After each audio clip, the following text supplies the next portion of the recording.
Il est temps d'accueillir notre invité du dimanche. Alors sur son CV, ça fait bien quand même. Un champion du monde, devenu acteur, consultant et désormais auteur. Venez, Franck. Franck Leboeuf, c'est notre invité Franck ce matin. Bonjour Maya, bonjour Damien. Bonjour Franck. Double actualité ce matin. Votre livre, Y croire pour soi aux éditions Le Courrier du Livre, et dans lequel vous revenez sur votre parcours. Et puis au théâtre, la reprise de Drôle de campagne, dans laquelle vous campez un candidat à la présidentielle 2022. On va en parler dans quelques instants. Mais d'abord, on est allé consulter votre compte Instagram, Franck. On aime bien comme ça découvrir les comptes Instagram de nos invités. Inquiète? Non, pas spécialement, Nous, ça va, c'est intéressant. On a passé un bon moment. On est tombé sur un coup de gueule. À mon avis, c'est vous, ça, impulsif et spontané. Regardez. Oui, en direct de la place de l'Étoile. Donc, je pense à ces touristes qui font des milliers de kilomètres pour voir l'Arc de Triomphe et qui se retrouvent devant cette pauvre merde. Alors, pensée par Christo, renversé sur la mairie de Paris. Ça a coûté quand même 14 millions d'euros de faire ça. Donc, il y en a qui sont éclatés parce que c'est des alpinistes, donc très bien, tant mieux pour eux. Enfin, voilà. Alors, on précise, les 14 millions d'euros, Oui, c'est oui. privé. Voilà, c'est privé, mais enfin, public. je me disais que dans le monde, on avait peut-être besoin, plutôt que de faire ça. Enfin, après, chacun, c'est vrai que l'art, c'est subjectif, Oui. tout ça. C'est simplement que je dis qu'on est à l'anniversaire de la mort de Napoléon. Je pense à ça aussi. Et moi, j'aime ce qu'il y a en dessous de cette bâche, parce que j'appelle ça une bâche, et qui est l'Arc de Triomphe. Et les gens, c'est vrai, viennent voir. Et on me dit, oui, mais ils ont payé, ils font ce qu'ils veulent. D'accord. Donc, si j'ai envie de faire ce que je veux, je paye pour la Tour Eiffel, j'en fais ce que je veux. Non. Il y a le prestige de l'endroit et Paris est beau pour ses monuments. Mais c'est vrai que vous êtes cash. Est-ce que du style, après, vous regrettez ou vous dites, je me suis un peu emballé, vous êtes... Non, je m'enfonce dans ma connerie. Changez rien, on adore.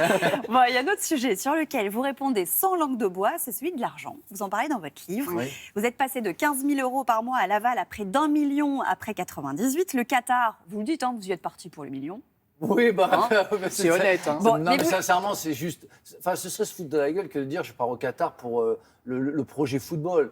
Il n'y en a jamais eu, il n'y en aura jamais. Enfin, le Qatar, ils sont même venus en France et au Paris Saint-Germain pour avoir le projet football.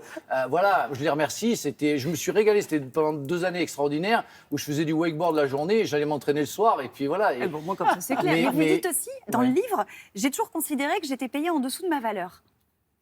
Ouais, parce que j'aurais pu gagner beaucoup plus d'argent. Ouais. Je suis revenu à Marseille pour 4 fois moins d'argent parce que mon papa était en train de mourir, donc j'ai quitté Chelsea et je suis parti parce que j'ai jamais fait. C'est pour ça que je suis allé un peu au Qatar pour remplir un peu les caisses, mais Je pense qu'on va être beaucoup repris. Vos propos aujourd'hui, ça mais m'a donné. c'est pas grave. Enfin, voilà, j'assume complètement ce que je dis et j'ai donné puisque j'étais champion du Qatar. Donc j'ai été invaincu la première saison avec le club du gouvernement Al Sadd et donc je fais ma part du boulot. Maintenant. Ce serait mentir que de dire que je suis allé pour le projet football. J'y suis allé parce que j'étais en fin de carrière et j'étais en pré-retraite et j'y suis allé pour remplir les caisses. Oui. Vos salaires restaient quand même évidemment bien moins importants que celui de Messi, par exemple. Oui, Franck. oh là, oui. À 30 millions nets par an selon l'équipe, plus une prime de fidélité. Le PSG aurait proposé encore plus à Kylian Mbappé pour le garder plus longtemps. Ça vous inspire quoi, ces chiffres ? Ben non, mais moi, je me bats contre ça parce qu'on voit que la première personne, c'est le joueur qui touche ça en disant c'est indécent, footballeur, comment on peut toucher ça. Donc, s'il touche ça, c'est qu'il y en a qui touchent beaucoup plus. Et puis, ces joueurs-là ne sont pas le problème de l'économie du football. Messi, Neymar, Mbappé rapportent de l'argent au club. Ils coûtent beaucoup d'argent, mais ils rapportent 4 fois plus. Maëlle, c'est bien, elle a fait un peu de sport à la télévision, et en plus de son métier de danseuse, mais c'est quelque chose qui est intrinsèque et important dans le football plutôt, c'est que c'est les joueurs moyens qui coûtent de l'argent. Parce qu'il faut les payer, et ça reste indécent, et eux ne rapportent pas d'argent. Mais le top rapporte de l'argent. Moi, je ne rapportais pas d'argent. Ouais. C'est pour ça que je ne gagnais pas autant. On va continuer à discuter avec Franck. Oui, On exactement. adore. Vous êtes, dans notre jargon, un super client. Vous êtes cash, Ouais, pas langue de je bois. sais, mais ça n'a pas été facile parce que bon client veut dire aussi grande gueule ou un truc Non, comme ça. pas Et donc ça a forcément. été assez péjoratif dans ma carrière. En tout cas, ici, c'était pas du tout en ce sens-là qu'on le prenait.